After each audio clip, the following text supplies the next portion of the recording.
I think we can get.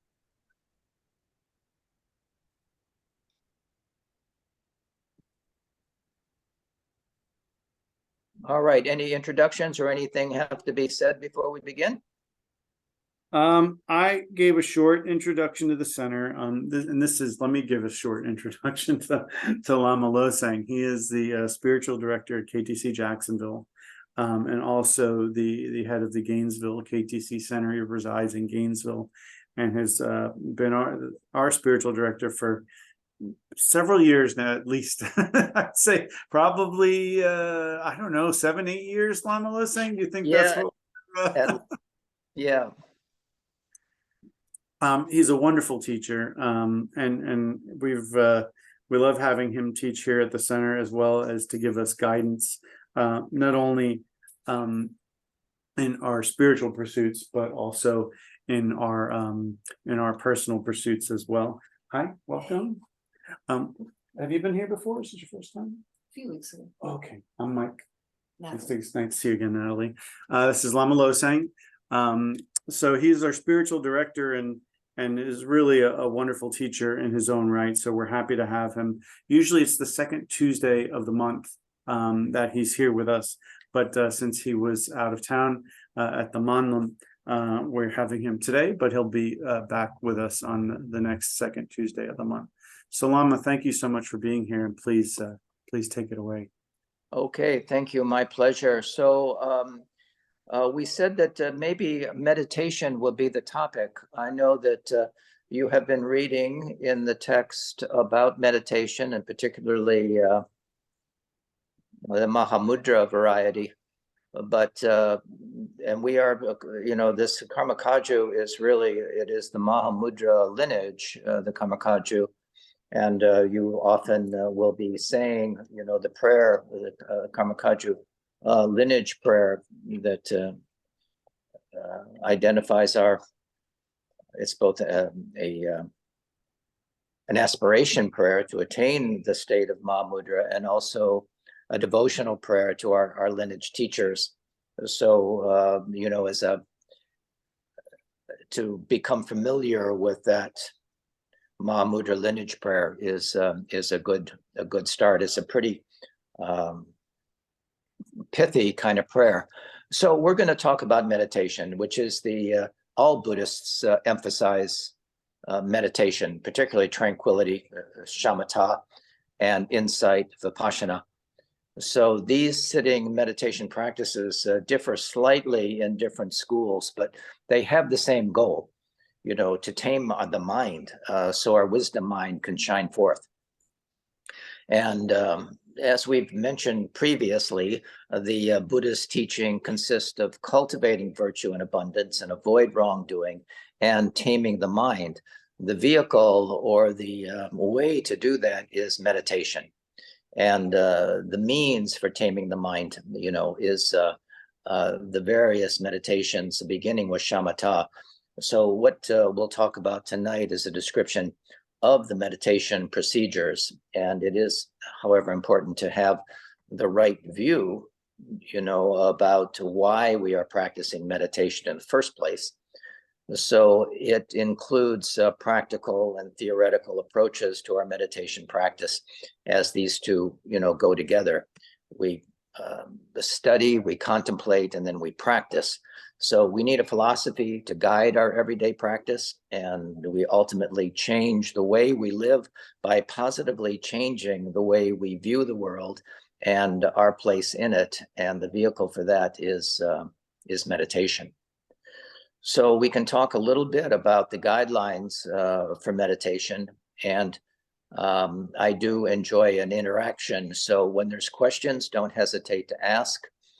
You can put them in the chat, and if Mike, if you would monitor that chat for me, and if there are questions that come up, if you will let me know.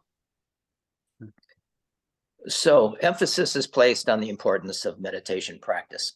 However, we really can't truly practice without some basic understanding of the nature of mind and reality.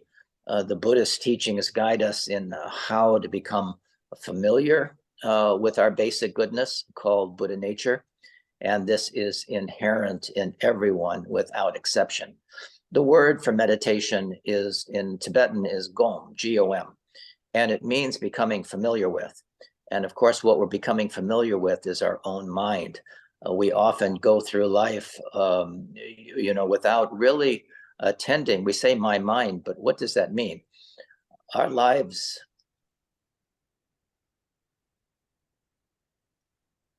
Can you see me okay? Yeah, okay. Our lives have become so complicated and stressful, but we can learn to use our meditation practice to develop calmness and tranquility.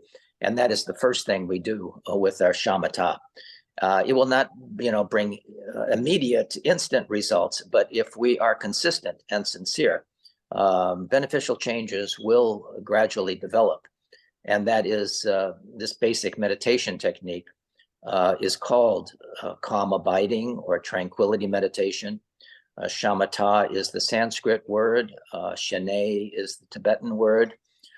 And the word for meditation, as I mentioned, Tibetan is gom, meaning becoming familiar with. So we are becoming familiar with our own mind. And most of us have not taken the time to look inward and make friends with our own mind. As I said, we say our mind, but what does that mean? That is the meaning of meditation, to directly experience the clear awareness of our mind and to rest naturally in its state without so many distractions from our constant mental chatter. We often call our mind the monkey mind because it's jumping from thing to thing. And rarely do we have that calm, abiding, tranquil space. We are pushed and pulled by all of the conceptual clinging to this, that, and the next thing, the past, the future. So we devote time each day to our meditation practice. We have to do it on a regular basis. We choose a place where we won't be disturbed. The place should be quiet and comfortable, and we create a clean and safe and sacred place for ourselves. So we should have a place at home, that we dedicate to the practice of meditation.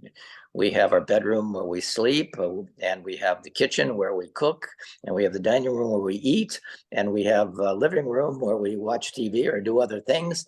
We need to have in our home a place to practice, and it just can be a corner. It doesn't have to be a big deal, but you have a small cushion, whether it's a zabuton, which is kind of a square, maybe 3x3 cushion, and on top of that is, just like you have at the center there, a zafu, a small round cushion to support yourself if you're sitting cross-legged, which is the ideal way to practice.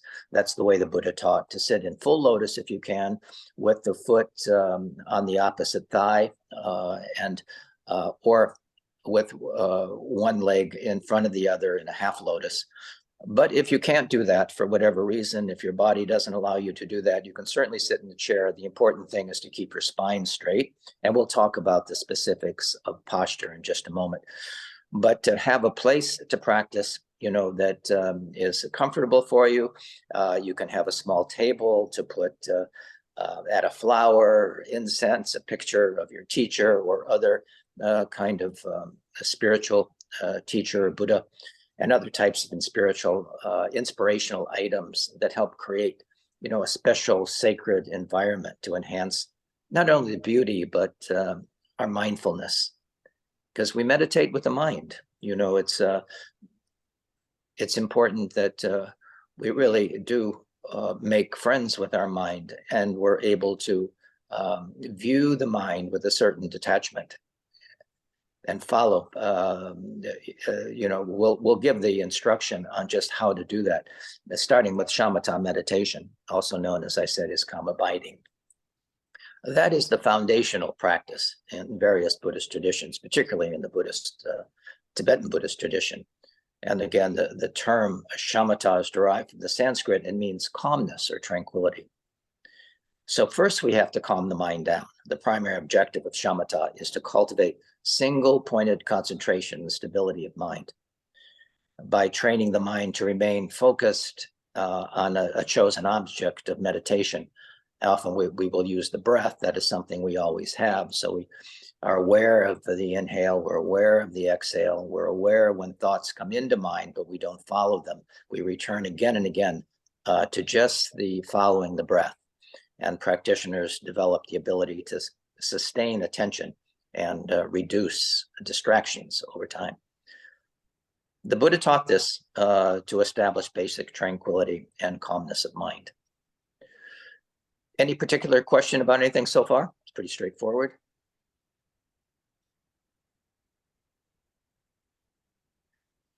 So, I mean, I think all of you have some familiarity and have been doing meditation practice for sometimes some of you for years. But it is important that we continue to practice that, both the shamatha for tranquility, and as the mind becomes more settled and calm, the mental and emotional disturbances begin to subside, which is the proof that our meditation is working, and this leads to a sense of tranquility, clarity, and inner peace. I think, you know, we all want inner peace. When we say, what, you know, what is the thing we all want? I think it's peace of mind, and this is the essential path to that. So this is essentially to progress along the path. Meditation is part of that process of directly experiencing the natural, clear awareness of your own mind, which is its nature. Clear awareness is the nature of your mind, but often it's obscured by our kleshas, our habitual patterns that obscure this Buddha nature. So this shamatha meditation is considered a foundational practice because it helps to stabilize the mind and develop the necessary concentration for more advanced meditation practices, such as Vipashna, which is insight meditation, which we will come to next. And it is through this focused and calm mind developed in shamatha that the practitioners gain deeper insights into the nature of reality and the workings of our own minds. So I'm sure you have come across, if you've been in our tradition for any length of time, the shamatha meditation is rooted in all Buddhist traditions, and it has also been adopted and adapted by practitioners of mindfulness, even in secular meditation and in therapies of various kinds, you will see. So the practice of shamatha can be beneficial in reducing stress and improving focus and cultivating a greater sense of well-being and mental balance in daily life. But we are doing it to achieve liberation, you know, to attain Buddhahood for the benefit of all beings. Through calming the mind, we can experience this state of peace and tranquility. And this is the prerequisite leading to mindfulness, insight, and ultimately wisdom, the direct insight to the nature of our mind. And it affects every experience and how we perceive the world. And as we deepen the meditative experience, the mind grows calm and patient, relaxed and at ease, and able to see more clearly without the distortions and distractions that continually create suffering for us. But this does not happen without right effort. You know, it does require effort, and no one can do this for us. We don't see things as they are generally. We see things as we are. And so we have to change ourselves. That way our happiness is a choice, you know, that we make. You know, I often use the analogy, you know, that it's like training our mind is very much like training a puppy. You say stay, and does the puppy stay? Does the puppy listen? If the puppy is like my puppy, when I was training her, she immediately ran off at the slightest distraction. And then you sit her down again and go through this training repeatedly. It is not so different in training the mind or the puppy. We must start over and over again. Getting mad at yourself or the puppy does not help. It is not a matter of force or coercion.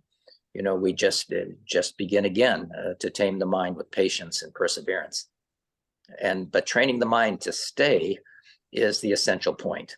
And the good news, both the puppy and our mind are trainable, but we have to put in the necessary time in both those to cultivate both those outcomes. So our minds are very powerful, and as stated earlier, the Buddha's teaching can be summarized, as cultivating excellent virtue, avoid doing harm and wrongdoing, and taming our mind. So it is with this understanding that we engage in meditation to tame our mind. Any other questions or comments?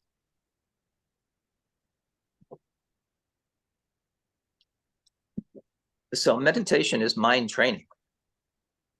And I always say that Buddhism is a supreme psychology. And if you want to know the mind, study Buddhism. And so the following of the instructions on shamatha requires those practices described. We talk about training our stubborn mind or distracted puppy. Cultivating a regular daily practice requires an understanding of the value of meditation and why meditation is important. We have to establish that first. We have to have our why. Why should I meditate? And once we firmly establish the important place it must take in our life, our progress is assured and we can go forward. To most beginning students, meditation on following the breath can seem uninteresting and boring. But, there's an old story about a student once complained to his teacher while sitting on the bank of a river that following the breath was boring. And his master grabbed the student and held his head underwater in the river. And when the student was released and came up gasping for a breath of air, the master asked, "Did you find the breath boring?" Although this is a bit harsh, the student won't soon forget that lesson. And in a similar way, whether young or old, the length of our life is unknown to each of us, and how we spend our time is one of the few real choices we can make. So achieving peace of mind is essential. And the way we do that, we want to be happy and have peace of mind. And we can achieve this with proper motivation, discipline, and perseverance in our practice. But no one can do it for you. It does definitely require effort and motivation and the discipline to practice. We can always find something else to distract us, just like our puppy. But if we have the right motivation and if we have the right view and understand the importance of it, as it is said, we will succeed in this. So I began mentioning the posture for meditation, and we should probably talk about that a little bit because posture is important. So the proper posture for meditation includes what are called the 7 positions that are known as the 7 points of Virochana, and this gives the body the correct and most comfortable sitting position, conducive to meditative stability. So we first of all sit comfortably, on the floor, ideally, just like some of you are at the center, with the spine straight and the legs crossed. You settle yourself, on a comfortable seat in a safe and quiet place where you'll not be disturbed. And if you can sit in the full lotus or the half lotus posture, that is best.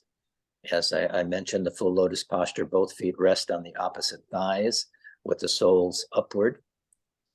I think you all have seen that posture. When you see an image of the Buddha, that is the posture he is in, Shakyamuni Buddha. And in the full lotus, both feet, rest on the opposite thighs. So if it is too difficult to sit in that position, you can use the half lotus. Rest one foot on the floor under the leg and bring the other foot up and rest it on the opposite thigh. And you can sit, as I mentioned, on a small round meditation cushion, the zafu, which you have there at the center, for those of you who are at the center, or placed on a zabuton, which is a larger square cushion on the floor. And alternatively, sit on a rolled up pillow. You don't have to go to great cost or extremes. You can just sit on a rolled up pillow placed on a blanket or a large towel on the floor. something like that. Another option is to sit toward the edge of a chair with your feet flat on the floor, about a shoulder width apart. So these are the postures that can be used. Best not to lay down, because most of us are sleep deprived, and you lay down. You're used to laying down when you go to sleep. So what usually happens is you do just that. You begin to lose your focus and attention. So you want to bring your body to a position of uprightness and a feeling of straightness. If on the floor, sit on the front of the cushion, with your hips and buttocks about 3 or 4 inches above the floor, for the best alignment of your spine, and the knees are on the floor if you can relax them in such a position. So over time, you'll find this a very stable position for meditation. It's called the position of indestructibility. You're like a mountain, giving you the sense of being well-grounded, immovable, like a mountain. So that's the first of the postures. The second is the placement of the hands in one of 2 contemplative gestures. You can place the hands palm down on your knees. Khenpo Rinpoche taught that the thumb can be in the ring joint, and then a gentle fist and palm down on the knees. So either of those postures, either palms down on the knees or in that lion's paw position on the knees. And the other position would be with the hands, right hand and left, thumbs gently touching, so that the hands are resting on the feet and near the belly, and the thumbs are about at the height of the navel. So that is the posture, and the shoulders are relaxed, and the arms are at the side.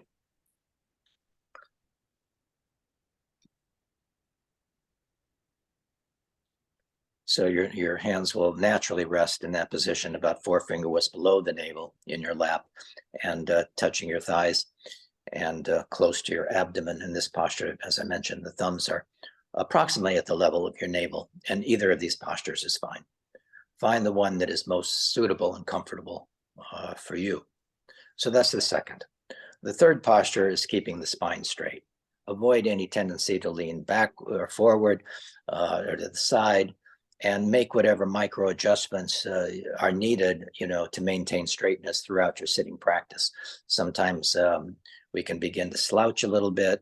So you're aware of what's going on externally during your meditation, and you're aware of what's going on internally, with your posture as well. So it's if you're being suspended from the heavens by a string, and your body is relaxed but straight. Shoulders are relaxed, arms are at your side. There's a natural symmetry of the body, straight and upright. That is the fourth. And the fifth is the chin is slightly tucked in. That straightens the upper cervical vertebrae a little bit more. So this helps the vertebrae align the head and the neck. And be gentle, don't strain. But we want that sense again.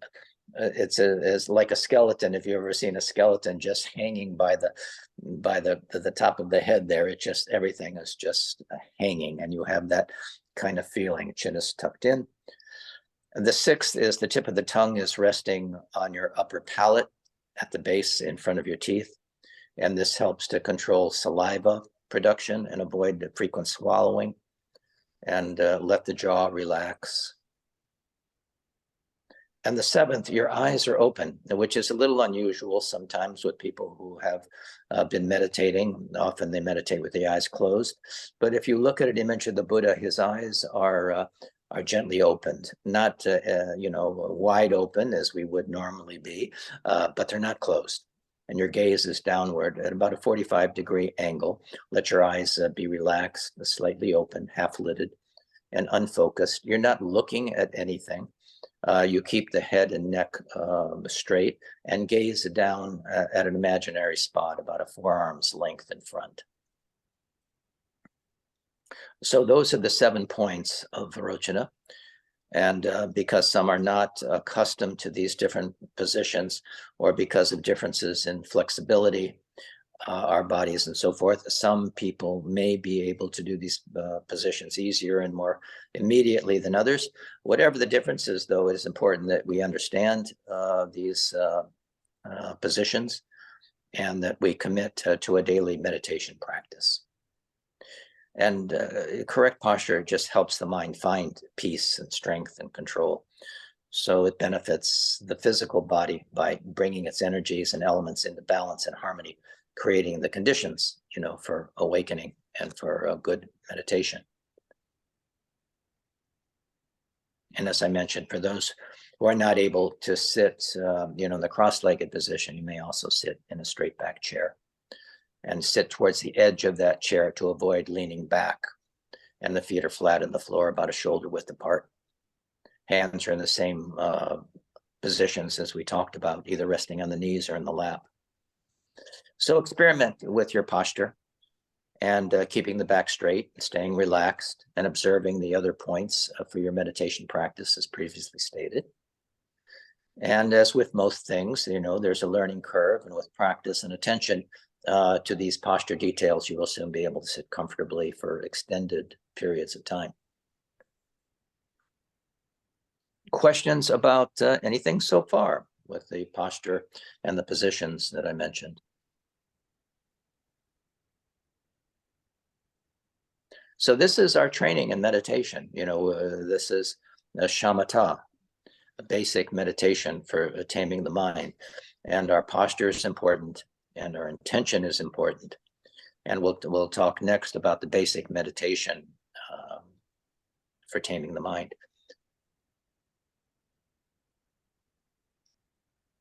So anything else to mention? Any questions or comments? Okay, if not, let's look at, to begin meditation, first sit in the position that we just described for a few moments. Take slow, relaxed, natural breaths. Again, in a place that you have set for yourself, your meditation space. And on the in-breath, imagine the air entering through your nostrils and filling your body all the way down to the level of your navel. And on the out-breath, just imagine the air going out through the nostrils and down to the level of the floor. You can almost visualize the air as a current. And after this initial slow breath, you can stop imagining the breath in this way and just be aware of the sensation at the nostrils. Be aware of breathing warm air out and cool air in. Be aware of breathing in and out. You may feel the difference in the expansion of the chest on the inhale, contraction on the exhale. When breathing in, the important thing is just be aware of breathing in. You're letting the breath be the anchor of your awareness. When breathing in, be aware of breathing in. When breathing out, be aware of breathing out. Breathe normally. Do not try to make the breath longer or shorter. Just let it be natural and uncontrived. It may naturally slow down as you continue. Often, when our mind is busy, our breath is faster. If we want to slow our mind down, we can actually slow our breath down. But it will naturally happen in that way. So that's the second one, and then the third is don't follow distracting thoughts. Follow the breath, which keeps your mind very sharp and clear. When breathing in, you're aware of breathing in, as I mentioned, and when you're breathing out, you're aware of breathing out. And when you follow the breath out, notice any pause, a brief pause or gap at the bottom of the exhale before taking the next breath in. And you can enjoy that pause of no breath between breaths. And inevitably, thoughts will distract you now and then, and taking you away from your awareness of the breath. So noticing these distractions is the first benefit, actually, that you'll experience in meditation. The busyness of the mind is something that has been going on all your life, and we haven't really attended to it. When you notice that you are involved with a thought, just recognize it as thinking and go back to the sensation of the breath. We're not judging it. We're not trying to push it away. It will naturally just dissolve as we bring our awareness back to the breath again. There's no judgments about these thoughts. No judgment or blaming if your attention slips. We just continue to mindfully follow the breath. Thoughts will inevitably come and go, and we can imagine them like clouds in a spacious sky or a wave in a vast ocean, seeing the moment of arising and then letting them dissolve back into emptiness. We return again and again to the sensation of breathing, letting the breath anchor our awareness. This gives the mind something to follow instead of, any distracting thoughts, feelings, and emotions that can arise. So remain mindful and vigilant in the beginning of your practice. We monitor ourselves not to be excessively relaxed or excessively rigid. This balance of correct effort could be compared to a stringed instrument, such as a lute or a guitar. If the strings are too loose and not stretched enough, there'll be no sound. But if stretched too tight, it can break. So we want to be just right, not too loose, not too tight. And in the beginning, try not to entertain any expectation about meditation or its many benefits. Do not think about or focus on acquiring great abilities and cities, powers, and things like that. Just do the practice without hope and fear, and be open and just see what happens. Like a child, just relaxed and at ease. Maintain an open and joyful mind, and practice with joyful perseverance. That is the way we'll accomplish meditation. And certainly in the practice of meditation, it's more important to meditate regularly every day, even if only for a few minutes. We can begin with mindfully taking 21 breaths as our initial step in establishing our daily practice. And if we do this for 21 days, it is said we will begin the process of constructing a new lifelong habit of meditation. And after 21 days, you can let go of the counting and just be mindful of naturally riding the wave of your breath and stay present and aware. You can also extend the length of time for your meditation practice and add a second session of practice. So we are now in the process of strengthening our mental muscle in meditation. It's just like going to the gym. There are certain things we do to cultivate strength. And this is how we develop strengthening our mental muscle in meditation.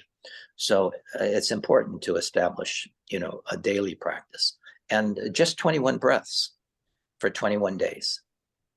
It's simple enough to do, but it needs to be every day. And if you don't do it for a day, you start from the beginning. So day one. So do it every day for 21 days. So start by selecting the location for your practice.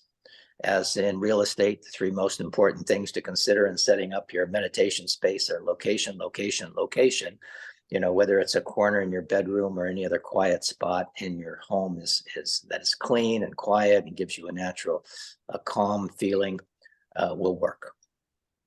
You may have to try a couple of spots before finding the right one, but you just need enough room for your meditation cushion or chair, and maybe a little table like a puja table to put a text or flower, incense, or image that evokes faith and devotion. Create an environment that makes you happy. That's the most important thing. A space that makes you happy is good feng shui and will support your practice of meditation. Questions, comments? How you doing out there? Does this make sense to you? Makes sense to me, but I've been here once. Makes sense. Okay. So the next thing I'm often asked is, we have to select a time. And I'm often asked, what is the best time to meditate? And the best time to meditate is any time, day or night. Your daily practice must fit your routines. and lifestyle. In the beginning, we have to create the habit of sitting.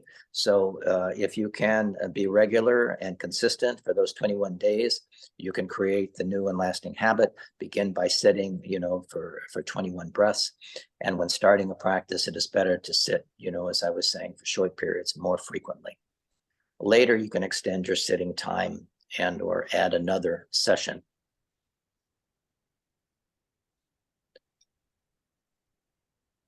You can begin by, when you go into your shrine room, and we're considering wherever you set up your shrine as your shrine room.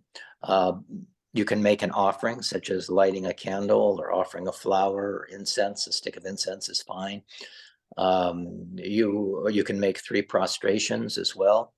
You will often see practitioners doing 3 prostrations when entering a temple or a shrine room. And you may wonder, what is the significance of this? In some traditions, it is common to perform 3 prostrations. Certainly in our Tibetan tradition, that is common upon entering a shrine or temple. And this practice is rooted in the idea of showing respect and humility and devotion, in this case, to the Buddha, the Dharma, and the Noble Sangha. And by performing 3 prostrations, a practitioner is expressing their reverence toward these 3 jewels, these 3 important aspects of the path. And in addition, prostrations can also be a form of physical and mental purification.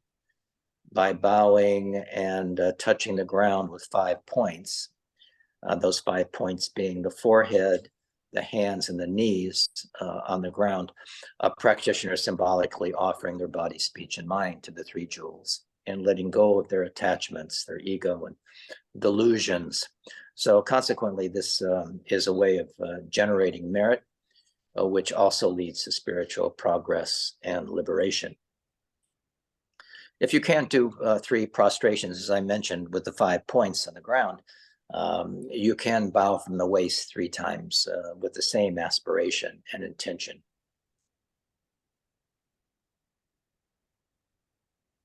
Then take your seat, as described with the 7 points, and cultivate the mind of enlightenment, bodhicitta. You have heard that word probably, which is the wish to attain enlightenment, motivated by great compassion for all sentient beings. This is accompanied by a falling away of the attachment to the illusion of this inherently existing self. And we take a couple of breaths and relax, breathe through the nostrils, out through the mouth, and then completely exhausting all the old stale air. So this is, as I say, if you're doing this in the morning, this is how you begin your morning practice, by opening your shrine, taking a couple of breaths and really exhausting, again, the stale air that may have accumulated during sleep. And after a few cleansing breaths, bring your awareness to the breath and breathe through the nose. Breathe naturally and feel the breath at the nostrils, as we talked about, cool on the inhale, warm on the exhale, chest and belly gently expanding and contracting with the breath. So that is the focus of your attention. So imagine your mind spacious like the sky, and the thoughts that come into your awareness like clouds in that spacious sky, seeing the rising of the thought. Instead of following or encouraging it, just let it dissolve into emptiness like clouds in the sky. And be careful not to judge the thoughts as they arise. So this is just another distracting thought. These thoughts are neither good nor bad, just the play of the mind, just the play of consciousness. Your anchor is the breath. So return to it again and again, like training our puppy, with not only love and patience, but also awareness and perseverance. And remember to be gentle, with yourself as well. So when you're breathing in, you're aware of breathing in. You're aware of the sensations of breathing in. When breathing out, ride the natural wave of the breath to the end. Maybe pause a little bit at the end of the exhalation before taking the next breath. And yes, you can notice any pause at the top of the inhale, the bottom of the exhale. Just be the breath. Ride the wave of your breath. And as I mentioned, the breath may naturally slow down as you continue. We are not forcibly trying to slow the breath down. As we relax more and more, you may just find your breath naturally slowing down over time. It can even be to about 4 or 5 breaths a minute, but you're not in a rush. So be at ease and gently, with awareness, continue to ride the wave of your breath.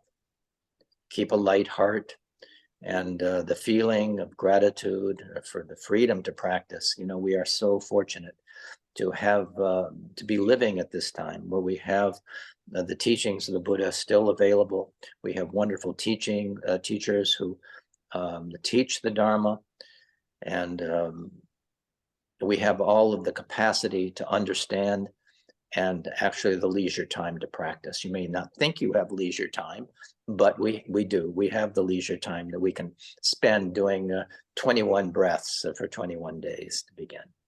So feel that natural peace and tranquility and clarity of mind, and enjoy your meditation.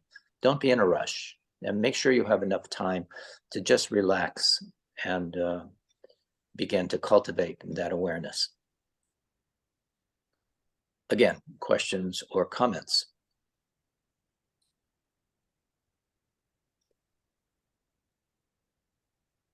I've been saying a lot relatively quick. So hopefully you've been able to absorb that. Lama Losang, I have a question. Yes, please. You're talking about not engaging thoughts nor suppressing the arising of thoughts in the mind. We just simply recognize that we're not following the breath and just very gently return to the breath. But if we experience strong emotion, or if we experience a strong feeling, such as anxiety, how do we work with that? Do we treat it in the same way as we do the arising of a conceptual thought? You do. We recognize and let it be? Yep. Yes, our clay can be cognitive or they can be emotional. So they will arise like that. Absolutely. You may have had that experience, but we treat it in the same way. It's just the arising. And then, you know, we can feel, you know, the problem is when we elaborate on that feeling, and then we go down that rabbit hole. In the same way, whether it's a cognitive feeling or a sensation or emotion, we see as the arising light clouds in the sky in the same way. Easier said than done, but yes, I was thinking about anxiety in particular. Our lives can be so full and so busy, and then, you know, it's like we begin to de-accelerate a little bit, you know, when we begin following the 21 breaths for 21 days. And sometimes I think because we might be trying maybe too hard to get it all right, get the postures just right, placement of the mind just right, sometimes things can get a little bit tight or feel a little bit constrained. Do you have any advice for beginning students in regards to that type of feeling? Yes, if it arises.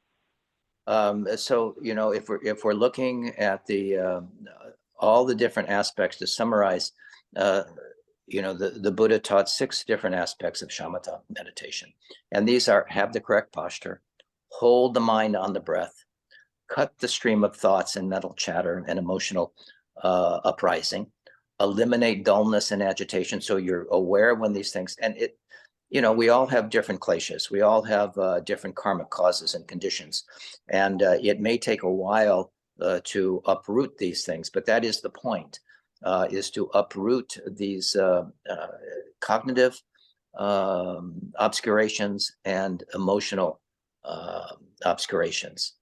And we don't want the mind too tight or too loose, like you mentioned. You know, sometimes these anxieties can create too much tension and distraction, but we want to let the mind be at ease and continue to maintain awareness of the breath. When we get anxious, the breath also will accelerate. So we are observing this, and through that, and it may take some time. Since beginningless time, we've been cultivating these these qualities, and it's going to take a little while to uproot them. It's like growing a garden. There's two things. We need to plant the seed and water it and give it what it needs in the way of nourishment, and we need to uproot the weeds and those things that obstruct, the plants that we want to have. So in that way, when we see the uprising of these things, that's great. That is the first thing we're going to notice, and that is not a bad thing.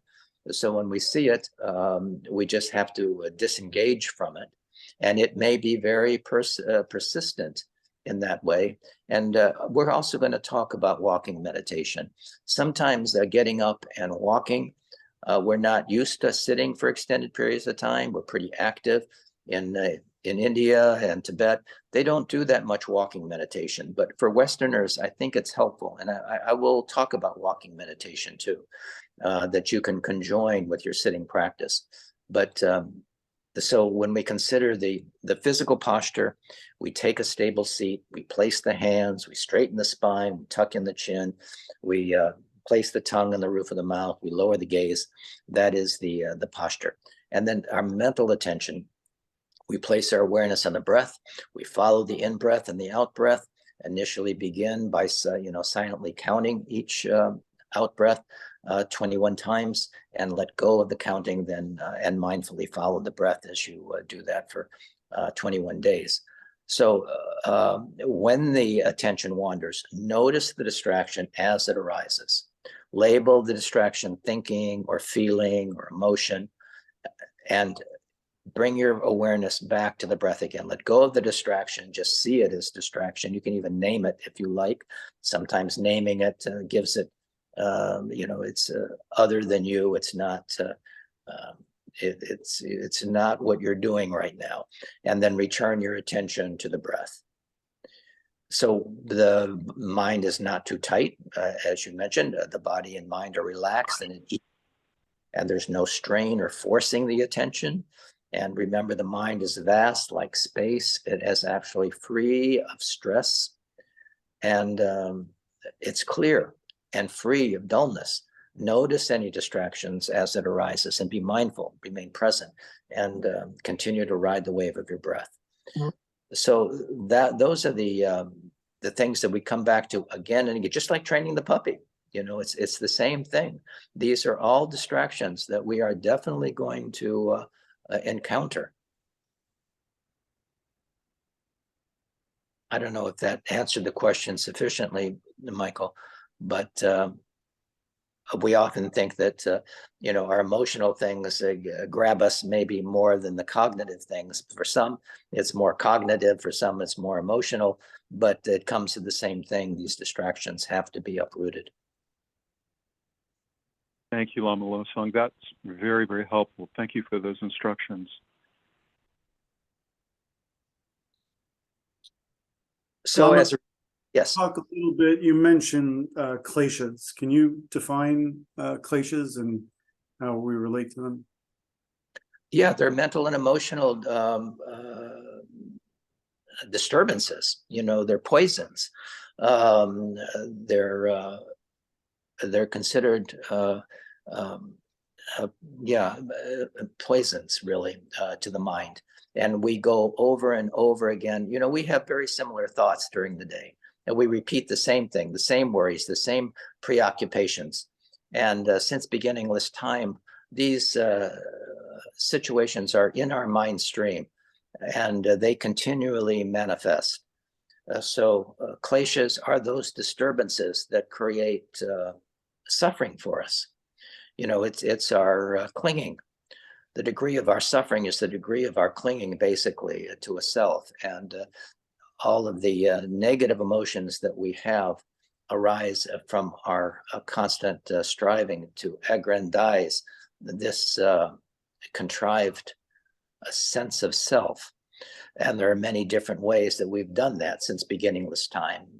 And these seeds are in our alaya consciousness, one of 7 consciousnesses, and or 8, depending on how you count them. And so they are there. And a Buddha has completely eliminated those. So there's no clinging, there's no distraction. It is just ever-present awareness. So the kleshas are those things that cause disturbance in our mind stream and that cause suffering. It's pretty clear that our good actions create a good result and happiness, and our unskillful actions cause suffering. And it's our obscurations, our wrong understanding that we're calling kleshas that create suffering in our life. As we remove or uproot those kleshas, our life becomes much better. The suffering is optional. You know, we may have pain, but we may have some suffering or some pain, but the suffering is optional if we have the right view. I know that may seem extravagant and really hard to believe, but it is true that our suffering is optional. It is said that we shoot ourselves with a second arrow. You know, we may have something that happens to us, but then we catastrophize it by, you know, saying, why does this always happen to me? And then we just deepen that suffering, shooting ourselves with a second arrow, as it is said. And that is totally optional.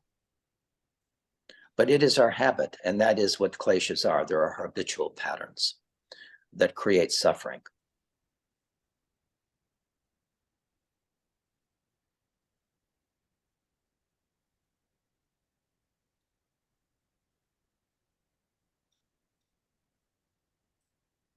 Yeah, we are like time travelers, you know. And when in our meditation, you know, watch for the projections into the future or reflections on the past. Stay present. It's important to be here. So with every breath, we are present. We tend to be time travelers, as I say. We're constantly reflecting on the past or projecting into some future world. We're constantly creating, and that gives us a sense of anxiety. We rarely are we resting in the present, precious present moment, free of the tyranny of our subjective mind, which is constantly pushing and pulling us in all directions. And this constant barrage of mental chatter requires a great deal of energy to maintain. It's no wonder that we're exhausted at the end of the day. Fortunately, there is something that we can do to bring sanity into our lives. And it is great if you can find meditation, you know, a meditation center like you found with a qualified and knowledgeable teacher with whom you can study and get questions answered. So you have the great good fortune of being able to continue your practice and to really progress along the path.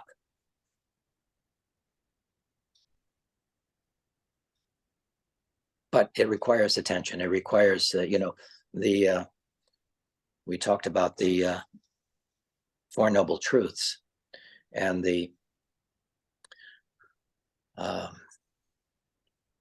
the Buddha taught in the first turning of the wheel. And that is that there is suffering, and there's a cause for that suffering, and there's a way out of that suffering. And the way out of that suffering is to follow the Noble Eightfold Path. And as we look at that, the sixth is right effort. Without right effort, we will not. The first is right view. We have to have right view for starters. But as we progress along the path, the right effort is essential to accomplish anything, but it's certainly important in our Shamata and Vipassana meditation practice. And the seventh is mindfulness. So that is a Shamata, and the eighth is concentration, which is Vipashna. It is insight meditation. Once we have established a Shamata, which is the tranquility meditation, and our mind is stable. When we say stay, it stays.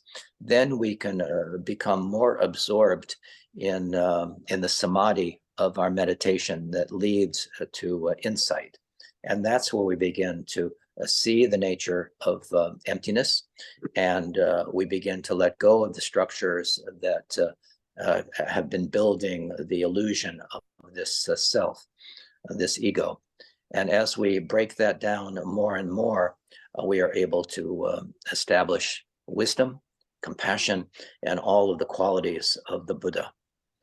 So it takes those things. It takes effort. It takes mindfulness, and it takes samadhi. The absorption. But you have to have mindfulness first. You have to have stability of shamatha before you can really rest in that to get to a deeper state. And that's even more so when we talk about the Mahamudra meditation, which is just an expansion really of the Vipashna meditation. The resting becomes more constant, more deeper, more long lasting. And consequently, the results are magnified.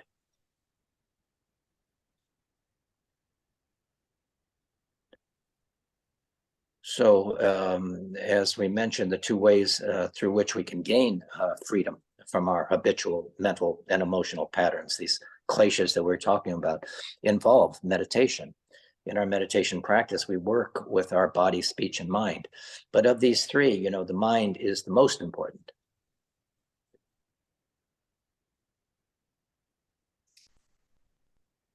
It looks like I am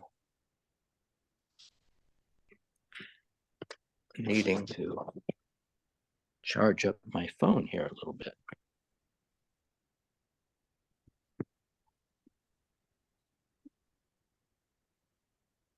Let's see if we can get this done.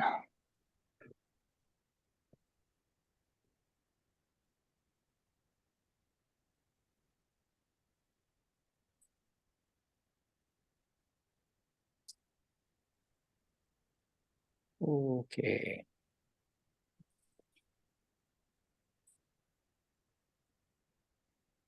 I have to adjust this a little bit.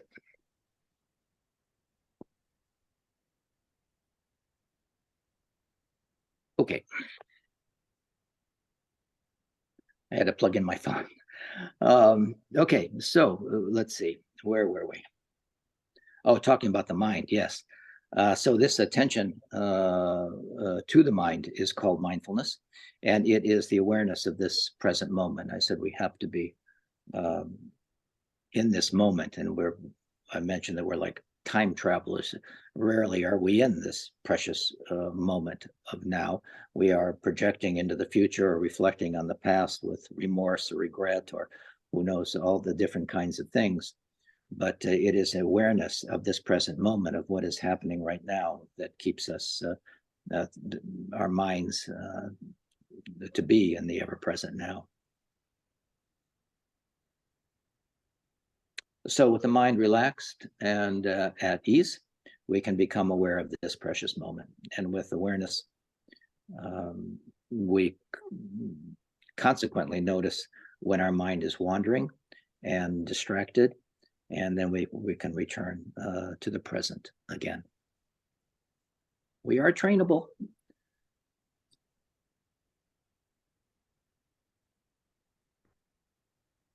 So as we previously, we gain more mental stability and calmness through shamatha. Tranquility meditation leads to fewer thoughts and less agitation. The mind becomes workable, stable, and unmoving. We are developing our mental muscle. But this, as I mentioned, does not uproot the prime cause of our suffering, the identification with this ego image of a self.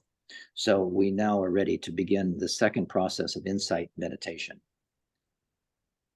which entails systematic analysis to deconstruct this manufactured self or this I that we have become so attached to. And in Sanskrit, it's called Vipashna. In Tibetan, it's Latong. And these are this type of meditation work beautifully together, the Shamata and Vipashna, with each other, and they're indispensable to our progress on the path. So when we talk about Vipashna, which means clear insight or seeing deeply into the nature of reality. And it too is practiced in various forms across different Buddhist schools and has gained popularity outside of Buddhism as well in secular mindfulness practices. But only after we have sufficiently developed a strong tranquility meditation and have quieted the mind and made it workable, can we use Vipashna insight meditation. That means, to use our analogy, when the mind is stable and we say stay, our mind is trained and capable of doing so. So now we have established a mind at ease when resting or engaged. You know, the mind, the Buddha, our Buddha nature is untainted, you know, it's unstained, and there's nothing we can do to make it better or make it, you know, to stain it in any way. It is natural mind is from our natural mind, insight flows naturally, undisturbed by the workings of our previous untamed mind. So we've uprooted the causes of our suffering, the clinging and attachment to a contrived self with which we have become so identified. So Vipassana frees us from those mental obscurations that cloud the mind and obstruct our seeing of the mind's true nature, and we can deepen and remain in meditative absorption, samadhi, for extended periods of time. So it is the aim is to cultivate insight into emptiness, impermanence, and the selfless nature of all phenomena. Vipassana is to be experienced. You know, it's we can talk about it. But it's non-conceptual. Yeah, this leads to the further development of wisdom, compassion, liberation from suffering through direct experiential insight. You know, practitioners come to realize the impermanent and conditioned nature of all phenomena. Thereby, we can reduce our attachment. Why cling to these things that are impermanent? You know, so reduce our attachment, our aversion, and ignorance. And it is important to understand that Vipassana meditation is a profound and multifaceted practice that is best learned and practiced under the guidance of an experienced teacher or within a structured retreat setting. That is ideal. And then at the conclusion, you know, we always dedicate the merit with a brief prayer, as we will do at the end of the conclusion of our teaching today. So this offering the virtue of your practice for the benefit of all beings.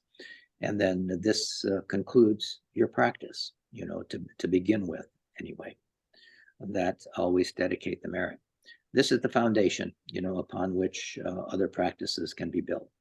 So as we say, it's like building a house. You must have a strong foundation upon which the house can stand. So that is Shamata and Vipassana. And as I was mentioning, the Mahamudra aspect is continually deepening our samadhi and unraveling all of those causes and conditions that have led to our identification with this self. So emptiness is, and that is the essence of wisdom, is understanding emptiness, prajna paramita.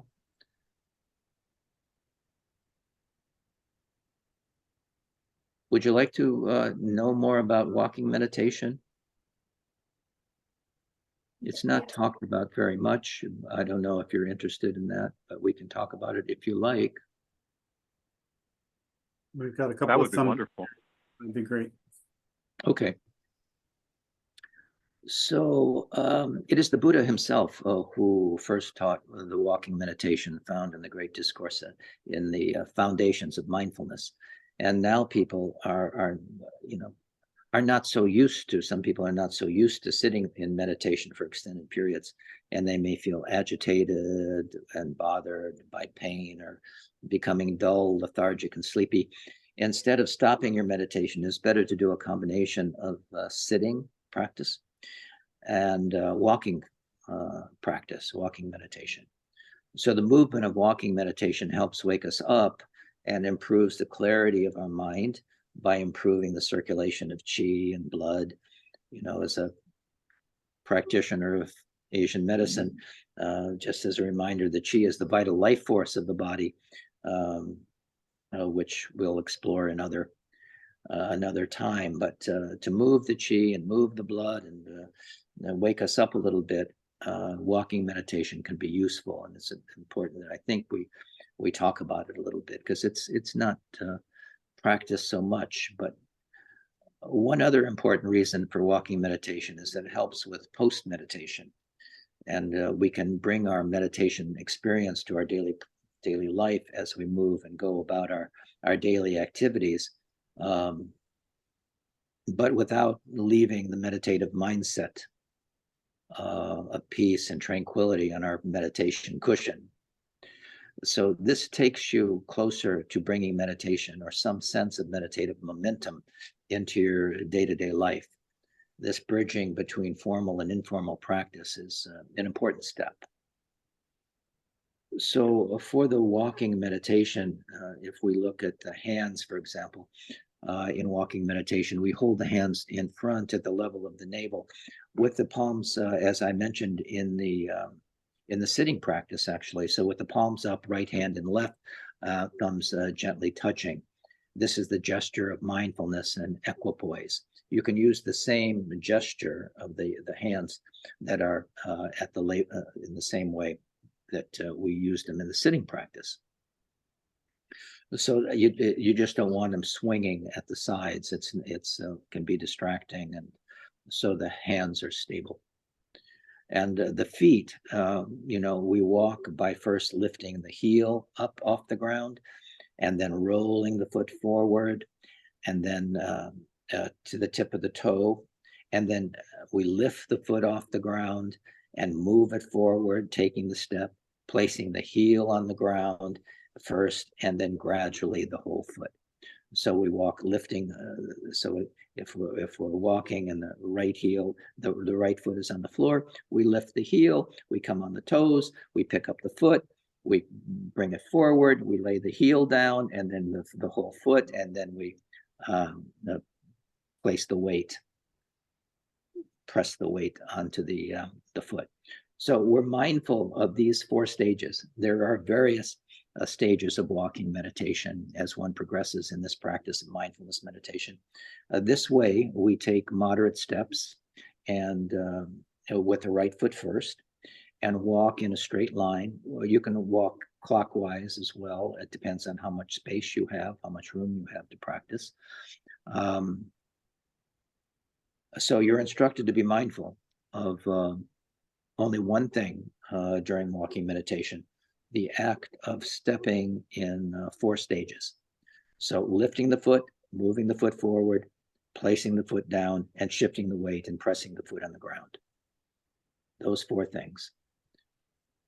So remain present, make a mental note of these 4 stages of the foot's movement by internally repeating: lifting, moving forward, putting down, pressing the ground as you shift the weight. And then you bring the other foot forward, etc. And your pace, you're walking a little slower than you normally would during this practice. And as your experience grows, you can observe more and more of the different stages of each step. And by practicing this regularly, you will experience all the movements clearly and distinctly, and become more mindful and aware. This contributes to the cultivation of mindfulness. This is walking meditation. Before beginning this practice of walking, you may have the thought that, that a step is just one movement. While engaged in this meditation on walking, observe there are 4 movements at least. We can break it down actually even to more. Mind and matter and the arising and disappearing of all phenomenon are examples of constant change and impermanence. And this is exemplified even in walking meditation. Modern physicists know very well. They have observed with powerful instruments that matter is just a constantly changing vibration of particles and energy. There's nothing substantial to any of it. And by realizing the nature of impermanence, yogis and scientists alike understand that there is really nothing to hold on to in this entire world of phenomena. So the practice is helping to contribute toward a more wholesome and tranquil state of mind. Your mind is focused on lifting, moving, setting down the foot and pressing against the ground, and then shifting the weight from leg to leg and repeating this procedure. We are cultivating mindfulness with every step.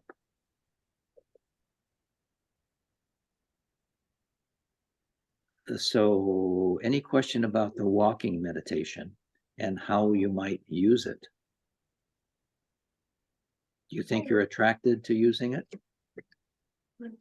Oh, yeah, so, like, you know how for the sitting meditation, it's like you have a place for it, right? Like, is walking the same deal? Like, should there be like a place for the walking meditation, or is it more just like do it where you are? Yeah, just do it where you are. You can, of course, walk anywhere, but it may just be in a hallway. You know, you walk up, you make a turn, you walk back the other direction, and if you have, you know, a few feet that you can do this, you're not limited in your application of this walking meditation. It can be done anywhere, anytime. So, yeah, if you can just take a few steps mindfully and then reverse course and walk back. It can be 20 steps in one direction, 20 steps back, and just repeat. Thich Nhat Hanh says, walk as if you're kissing the earth with your feet. I love that. Walk as if you're kissing the earth with your feet.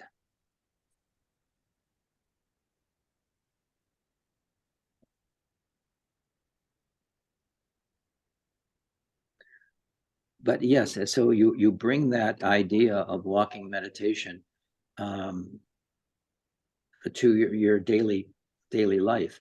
And you know, we want to bring it to everything, whether you're eating, whether you're taking a shower, when you know the Buddha said whether you're standing, sitting, lying down, be mindful. So this just brings another aspect of mindfulness to our usual daily behaviors, like walking.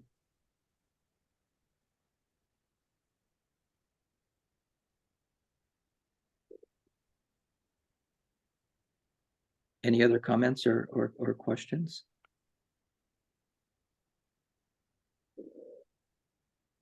Lama, I was thinking about how, you know, in modern society, we're so quick to get things done, and just something simple like walking meditation, you know, okay, you're walking to your car, or you're walking through the park, or you're walking to work, but yet we're always trying to make a beeline wherever we're going instead of taking, you know, there's so many opportunities to present itself for practice that Exactly. Yes, that's right. So it's good to just bring that to mind. You know, we're cultivating mindfulness. And the more we do this practice, it actually affects our brains. You know, recent discoveries in brain science disclose that even more benefits of meditation, and that's walking meditation, sitting practice. Our brains have an amazing ability, you know, to change themselves. This is called neuroplasticity. You may be familiar with the term neuroplasticity. Our brains are not fixed structures, but are dynamic systems that are constantly changing and evolving in response to the environment. So this research has shown that the brain is more malleable and responsive than previously imagined. And it is now known that neuroplasticity also has important implications for understanding the relationship between mind and brain. And one of the primary features of this neuroplasticity is that it is activity dependent, and which means that the changes in the brain are driven by experiences and activities. For example, if a person engages in a particular activity repeatedly, such as meditation, or you know, whether it's sitting practice or walking meditation, the brain will adapt to these experiences and develop new neural connections that support these activities. changing the brain and changing our mind.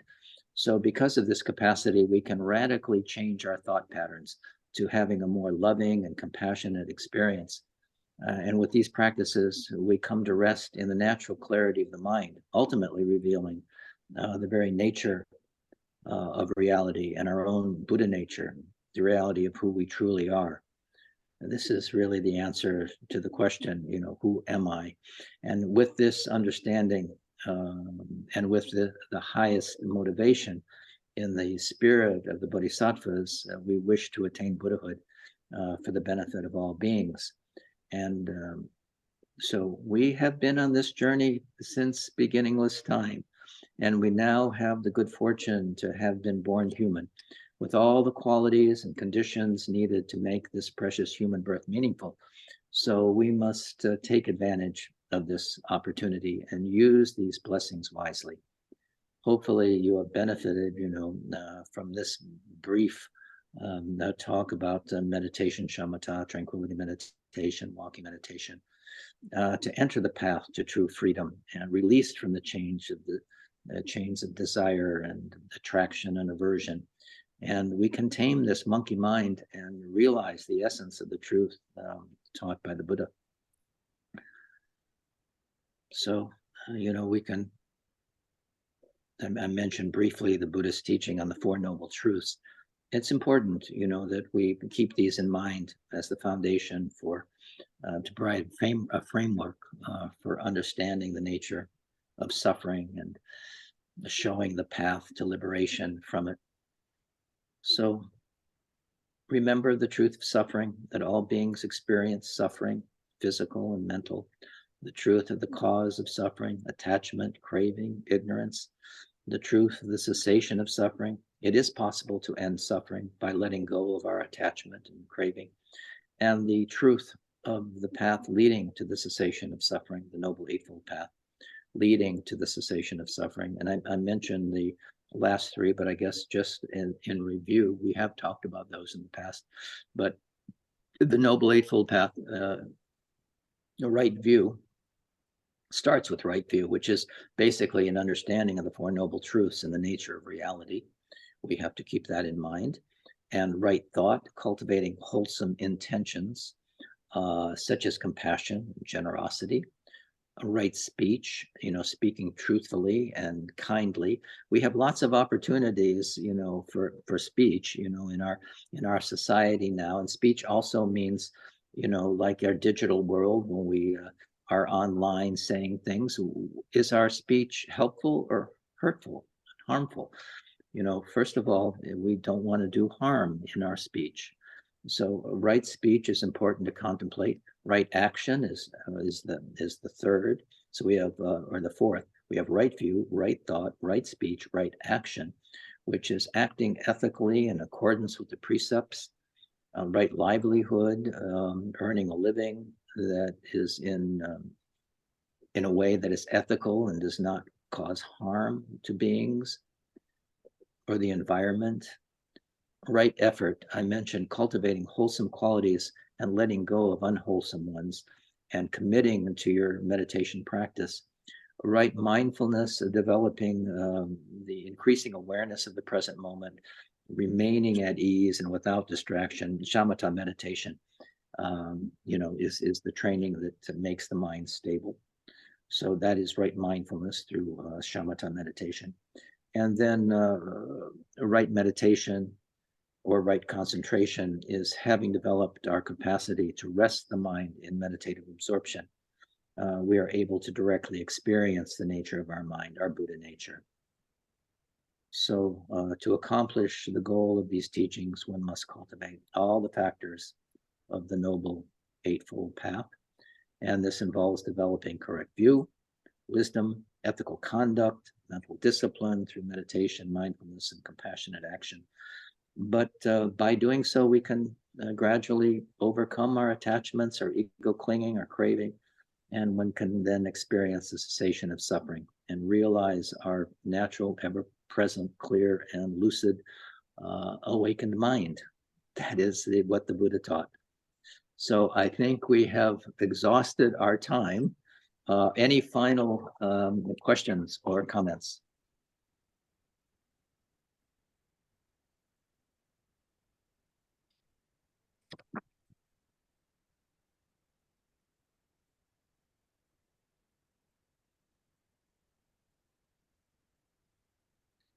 And today, No Lama. questions? All's clear? Yes, thank you, Lama. All right. Any other announcements you'd like to make, Mike? We will just have our regular practice. This Saturday, we'll have meditation, silent sitting meditation from 9 to 10. At 10 a.m., we're starting a new book. We'll be reading the Chenrezig book that Khenpo Arthur Rinpoche wrote. There's a copy that's Chenrezig for the benefit of all beings. There's a free digital copy at Dharma eBooks, so we have copies here for sale. And then at 10:30, we do the practice of Chenrezig and Amitabha. Okay, so we'll dedicate the merit. So when we dedicate the merit, for the benefit of all beings. Our cultivation of bodhicitta depends on our cultivation of loving kindness and compassion for the benefit of beings. And we do it until enlightenment is reached. So until enlightenment is reached, our merit is intact. So it may take lifetimes, but we don't lose the merit. So we always dedicate the merit to the benefit of beings until enlightenment is reached. So at this very moment, for the peoples and nations of the earth and throughout the multiverse, may not even the names disease, famine, war, and suffering be heard. Rather, may pure conduct, merit, wealth, and prosperity increase. And may supreme good fortune and well-being always arise in the minds of beings. We dedicate this merit until enlightenment is reached. Thank you, everyone. Thank you, Lama Losang. Thank you. Thank you, Thank Lama. you. Okay, good night. Have a good night, everyone. Thank you. Good night.